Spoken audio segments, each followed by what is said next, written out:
Hola Conquis, continuamos con La vida en aventura de Esther de Fallar.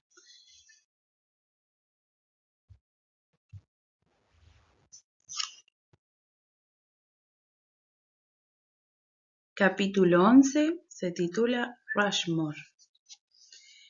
Nos levantamos temprano y después de desayunar hasta la última miga de lo que quedaba y de ordenar la cabaña para que el dueño la encontrara tal cual nos la había dejado, nos despedimos de ella, de la montaña con sus hermosos pinos, simpáticas ardillitas y demás animalitos, del lago y del Pinedale, el escenario viviente de un pasado de coraje, sufrimiento, hermosura y amor. Conversamos de bueyes perdidos y miré las fotografías que había sacado y las postales que había ido comprando con el dinero de Mr. Edrop para rememorar en el futuro este lindo viaje. Con qué rapidez el tiempo lo convierte todo en historia antigua. Almorzamos en un buen restaurante que encontramos a la vera del camino. Abastecimos de combustible el estómago insaciable del auto y seguimos avanzando por lo que parecía no tener fin hasta que de pronto mi chofer dijo: «Estamos llegando, mi querido niño». Don Pedro sabe que incluso a un niño de 1,82 metros de altura le gusta que le digan querido. «Gracias, abuelo, yo también te quiero, y mucho». «Qué bueno, Dani, estas mutuas confesiones merecen un festejo», contestó palmeándome la espalda. «Así que después de las diligencias, conseguir un motel donde pernoctar y un mercado donde abastecernos, te invito a festejar en una heladería. Entiendo que por acá hay una muy especial, donde elaboran sus productos en forma artesanal, empleando lo que produce su propia granja. ¿Qué te parece, Dani?» «Me parece fantástico», contesté. Era un poco más tarde de la media tarde, habíamos vuelto a ponernos nuestros relojes, así que hicimos nuestros trámites con tranquilidad. Aunque el paisaje era hermosísimo, yo me preguntaba para qué nos deteníamos precisamente en ese lugar. Estábamos en el estado de Dakota del Sur, más precisamente en el condado de Pennington, más precisamente aún en Rushmore. Esta montaña le da su nombre al pueblo que está a sus pies. Fuimos a la heladería Petit Suisse.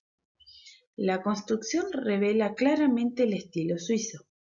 Había macetas con flores por todos lados y bonitas jóvenes vestidas al estilo tradicional suizo servían a los clientes con una preciosa sonrisa en sus labios. Don Pedro pidió un helado de yogur con pequeños trozos de durazno y yo preferí crema rusa. «Riquísimo y agradecidísimo, abuelo», dije cuando brindamos con 2 copas de licuado de fruta. La tarde declinaba. Mr. Edrop me dijo que quería que fuéramos a un lugar especial, y por supuesto no dije que no. «¿Se puede saber de qué se trata?», pregunté. «Será mejor que no preguntes, es una sorpresa, Dani». «¿Sorpresa, abuelo? ¿Escalaremos el Rushmore para ver qué hay del otro lado? Primero tendríamos que asegurarnos que tal andamos de calcio, porque fracturarse por allá arriba». «Quiero que sepa, caballero, que mis huesos están bien, gracias». «Espero que también los suyos», aseguró mi querido doctor. Salimos a estirar las piernas, como dice Mr. Edrop, y noté que el camino elegido por el que nos acercaba a la montaña hasta que nos encontramos avanzando por una explanada flanqueada por las banderas de cada uno de los 51 estados de este país, incluidos Puerto Rico, Hawái y Alaska. Por la explanada transitaba mucha gente, todos en la misma dirección que nosotros. A su término nos encontramos con un amplio anfiteatro enfrente del Rushmore. Previo pago del ticket de entrada accedimos al anfiteatro, donde seguramente, pensé yo, se desarrollaría algún espectáculo folclórico. En poco tiempo las escalinatas fueron totalmente ocupadas por los turistas.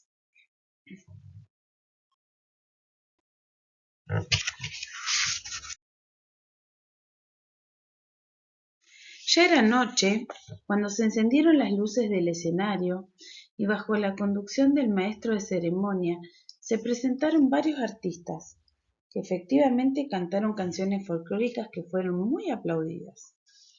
De pronto el escenario quedó a oscuras. Ahora era noche cerrada y pensé que estábamos ante un desperfecto técnico. Pero antes de que terminara de imaginar lo que ocurriría, en el silencio tan denso como la oscuridad, irrumpieron con ímpetu desbordante los acordes del himno nacional norteamericano, al mismo tiempo que potentísimos reflectores iluminaron la cresta del Rushmore, dejando ver, ante mi asombro, 4 rostros enormes. La música elevó su potencia, la que se mezcló con los aplausos y las jubilosas exclamaciones del público. Los rostros de 4 presidentes, tallados en el granito de la montaña, que fueron seleccionados por el pueblo norteamericano para honrar la función que desempeñaron en la formación, el desarrollo y el fortalecimiento de la democracia, coronan el Rushmore: George Washington, Thomas Jefferson, Abraham Lincoln y Theodore Roosevelt. El maestro de ceremonia rehizo la historia de este impresionante monumento. La idea nació en 1923 en la mente de Edward Robinson, entonces director de la Sociedad Historiográfica de Dakota del Sur. El proyecto fue aprobado en 1925 y a continuación hubo que buscar el lugar adecuado donde realizarlo. La elección recayó en este monte de granito situado a 40 kilómetros al suroeste de Rapid City. Un escultor estadounidense de origen belga, Gutzon Borglum, fue el encargado de realizar la nada fácil tarea, que comenzó en agosto de 1927. Tuvo que trabajar prácticamente colgado en el vacío, a 1745 metros de altura, sostenido por cuerdas firmemente sujetadas en el lado opuesto del monte. Cada rostro mide 18 metros desde el mentón hasta la parte superior de la frente. La nariz de cada uno de ellos mide 7 metros. Transformar roca viva en cabellera, frente, nariz, boca y la parte superior de la camisa y la chaqueta fue una tarea ciclópea que demandó 14 años de arduo trabajo. Debido al mal tiempo y a veces también a la falta de fondos, la tarea debió interrumpirse 6 veces. El 84% del costo de la obra corrió por cuenta del gobierno federal y el 16% restante provino de donaciones privadas. La primera figura esculpida fue la del primer presidente de Estados Unidos, George Washington, la que fue inaugurada el 4 de julio de 1930, día de la Independencia Nacional. Borglum falleció en marzo de 1941 y en octubre del mismo año se reanudó la tarea bajo la dirección de su hijo Lincoln. El monte y sus alrededores, en total algo menos de 5 kilómetros cuadrados, son patrimonio del Estado y se ha convertido en un centro de atracción no solo turística, sino también en un respetuoso in memoriam a 4 hombres que en su momento hicieron huella en la vida de su país. Fue un espectáculo increíblemente maravilloso. Cuando regresamos al motel, Mr. Edrop entró entre sorbo y sorbo de anaranjada, hizo su infaltable reflexión. La grandeza de los grandes, Denny. No le otorgan los títulos, por importantes que sean, ni las riquezas, por mucho que calmen los nervios, como dice la gente.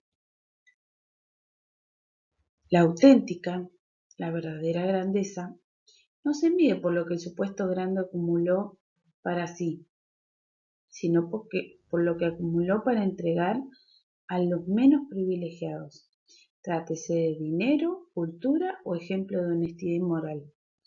Hay seguramente una legión de hombres y mujeres que no ocuparán nunca un lugar de honor como los 4 presidentes tallados en la cumbre del Rushmore, hombres y mujeres que ni siquiera recibirán una línea de reconocimiento como premio a su solidaridad, a su bondad y a su entrega al prójimo. Los que sirvieron y sirven anónimamente son tan grandes como los grandes que el mundo admira y recuerda, esculpidos en el mármol, el bronce o el granito. Existen también los grandes de mentirita. ¿No es cierto, abuelo? Es cierto, ahora que lo dices me acuerdo de lo que leí hace un tiempo. En 1924 se reunieron en el más lujoso hotel de Chicago los grandes del mundo de aquel entonces. ¿Sabes quiénes eran?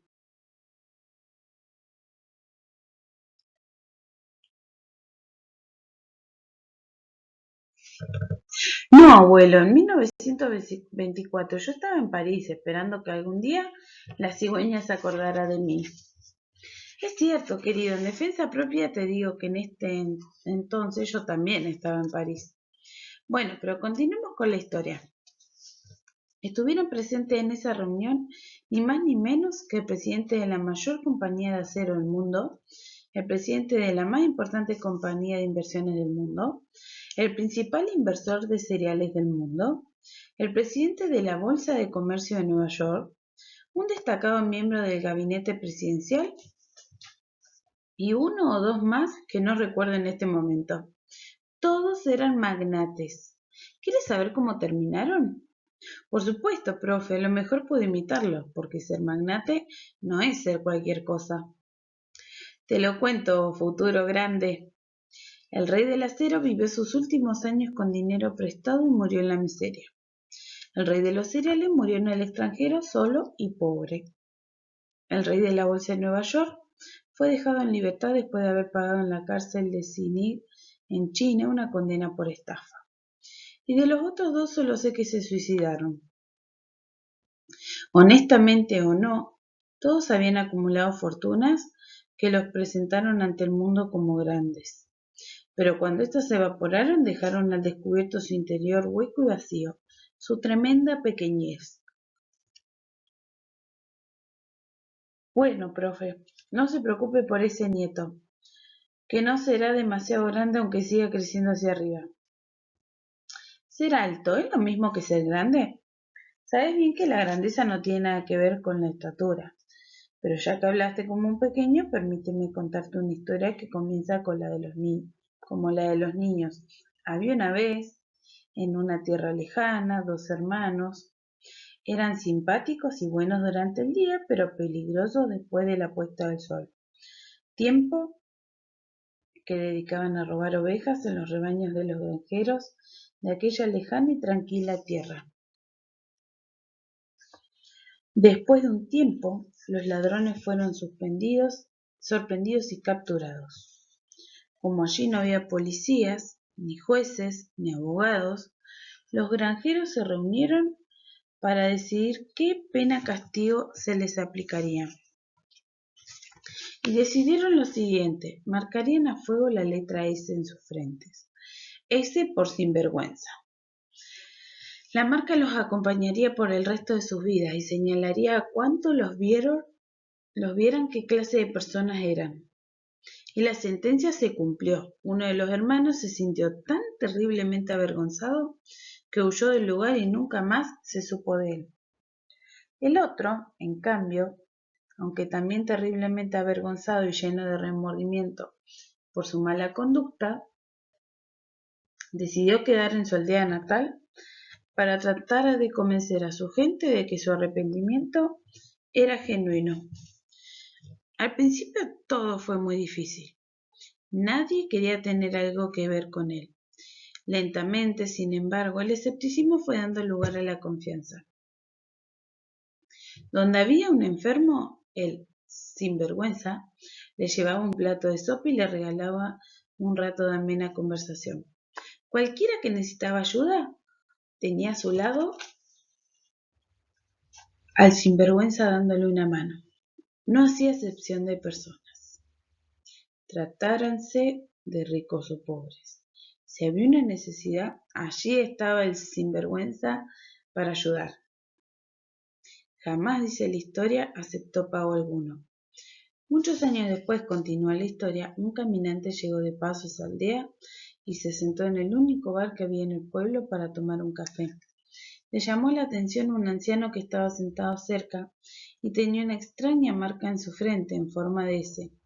Notó además que tanto los niños como los parroquianos lo abrazaban, lo besaban y le hablaban bondadosamente. Curioso, el extranjero le preguntó al dueño del bar el significado de la marca que el anciano tenía en su frente. Sucedió hace tanto tiempo, dijo el dueño como queriendo evadir la respuesta. Pero luego de un instante de silencio dijo, es una S. Significa santo. Este hombre es el más santo del pueblo. Por eso le hemos puesto una S en su frente. Los grandes para Dios son santos, Dani. No lo olvides nunca. ¿Dónde podría encontrar un hierro caliente para marcarte con una S de santo, abuelo? Pregunté en broma para decir lo que creía. Perdóname, querido, dijo el abuelo olvidando mi pregunta. Lo que quiero marcar con fuego es lo siguiente, Dani. Grande es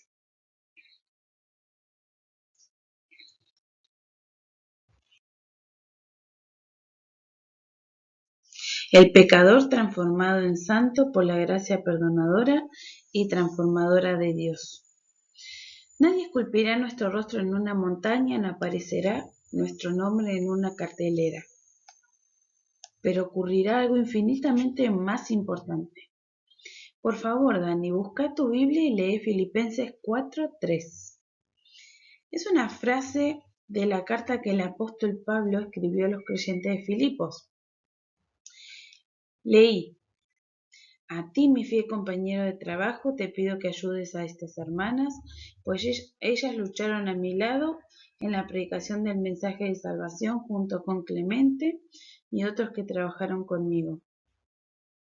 Sus nombres ya están escritos en el libro de la vida. ¿Viste, Dani, cuán importantes somos para Dios?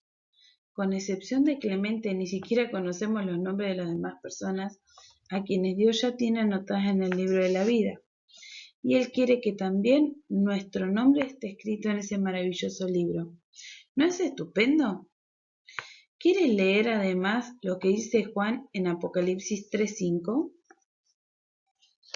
Leí: los que salgan vencedores serán así vestidos de blanco, y no borraré sus nombres del libro de la vida, sino que los reconoceré delante de mi Padre y delante de sus ángeles. No hace falta, Dani, marcarnos con la S de santos para que se nos reconozca como tales. Solo hay que ser vencedores en las luchas que el enemigo pone en el camino de nuestra vida. Eso no es fácil, abuelo. Es imposible si queremos hacerlo mediante nuestros propios esfuerzos meritorios, llámese fuerza de voluntad o inteligencia. Pero será una operación posible si le permitimos a Dios que nos ayude. Ahora leo yo en Romanos 8:37. Pero en todo esto salimos más que vencedores por medio de aquel que nos amó. ¿Te resulta difícil ponerte del lado de alguien que sabes que te ama de verdad? No, por supuesto que no, abuelo. Qué maravilloso saber que un día seremos pecadores transformados en santos felices para siempre. Siempre, siempre. Voy a tratar de no olvidarme del Rushmore y de lo que aquí me enseñaste a pensar. Así me gusta, muchacho. En la vida hay que aprender a ver lo que miramos y dar un paso más. Pensar en qué nos enseña lo que vemos. ¿Qué te parece si ahora salimos un ratito para respirar un poco del mucho aire puro de la montaña? Salimos. Qué frescura tan especial la de la montaña. Casi podía seguir el viaje del aire desde los pinos hasta los pulmones. Pero qué apetito despierta ese aire. Hubiera comido un elefante con colmillos y todo, pero los restaurantes ya estaban cerrados y en la habitación solo teníamos frutas y galletitas. Mañana me desquitaré, pensé, y me sentí consolado con la idea de que el cuero de los elefantes me hubiera roto los dientes.